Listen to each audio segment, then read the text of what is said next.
বাটুলদা, বাটুলদা এসেছে।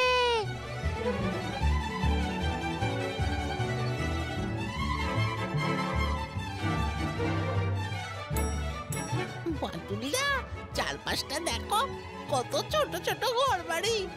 কিরে, তোর রাজবাড়ি আর কত দূর? চলে এসেছি, চলে এসেছি।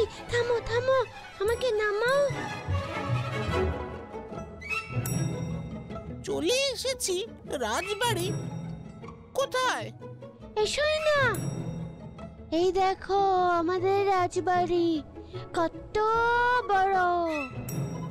আরে নেংটি, দেখে তো মাথা ঘুরে যাচ্ছে, এত বড়। রাজা মশাইকে তো এবার ডাক নেংটি। হ্যাঁ হ্যাঁ, ডাকছি ডাকছি। নমস্কার, নমস্কার নেবেন বাটুল। শুনেছেন তো আমার রাজ্য ওই রাজা ডিম্ব সিং একেবারে দফা রফা করে দিচ্ছে। প্রজা না থাকলে শাসন করব কাকে বলুন তো? আইন কানুন নিয়মগুলো কত কষ্ট করে বানিয়েছি, কি বিপদে পড়েছি বাটুল।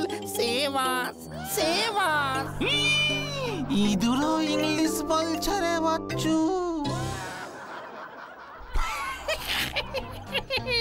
মন্ত্রী, একটা ইঁদুরও যেন পায় না মাপ।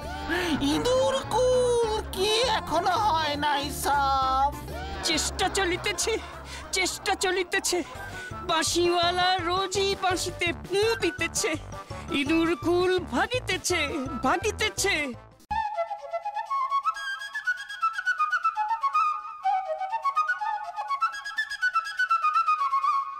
ওই দেখো বাটুল, আবার বাঁশি। আমি শুনবো না, শুনবো না, আমি এখন আসি। বাটুলদা, আমিও গর্তে ঢুকছি। বাঁশির আওয়াজে আমার মাথাটাও কেমন ঝিমঝিম করছে গো। চলে গো। চল তো, ওই বাঁশিওয়ালাকে একবার দেখে আসি। চলো চলো।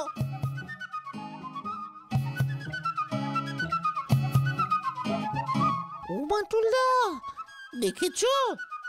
সত্যি চিন্তার বিষয়। চল তো, এক্ষুনি রাজা ডিম্ব সিং এর সাথে দেখা করা দরকার।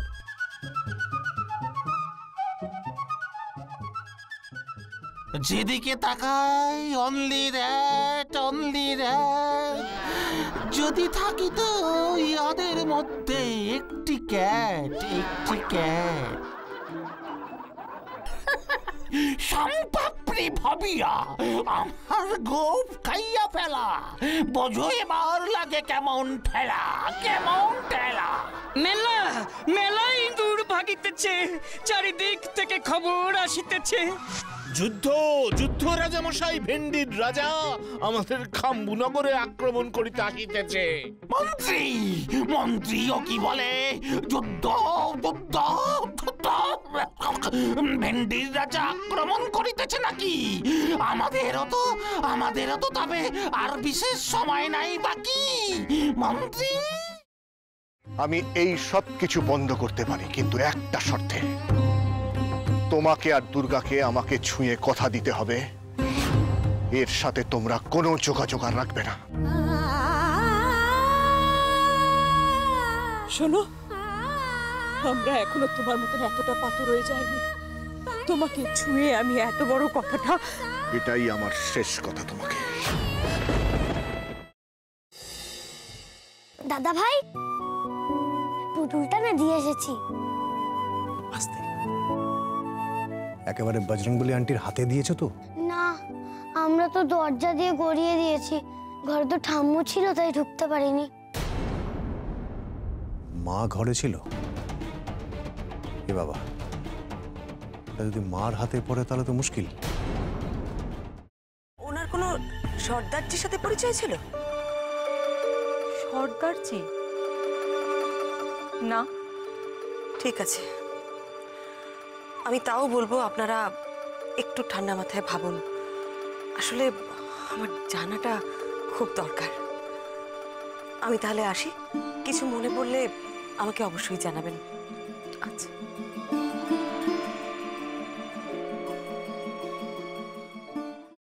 ফ্রাইং প্যানে Emami healthy and tasty refined rice bran oil গরম করে তাতে গোটা কালো সর্ষে আর কারি পাতা ফোড়ন দিয়ে ওর মধ্যে একে একে টমেটো কুচি, বাঁধাকপি বাটা, নুন, হলুদ গুঁড়ো, শুকনো লঙ্কা গুঁড়ো আর সামান্য চিনি দিয়ে ভালো করে কষিয়ে নিয়ে ওই মিশ্রণে কুড়িয়ে বেটে রাখা নারকেল, পাকা লঙ্কা কুচি আর কারি পাতা দিয়ে ভালো করে নাড়াচাড়া করে নামিয়ে নিয়ে নারকেলের স্লাইস, পাকা লঙ্কা স্লাইস আর কারি পাতা দিয়ে সাজিয়ে সার্ভ করুন বাঁধাকপির ঝাল।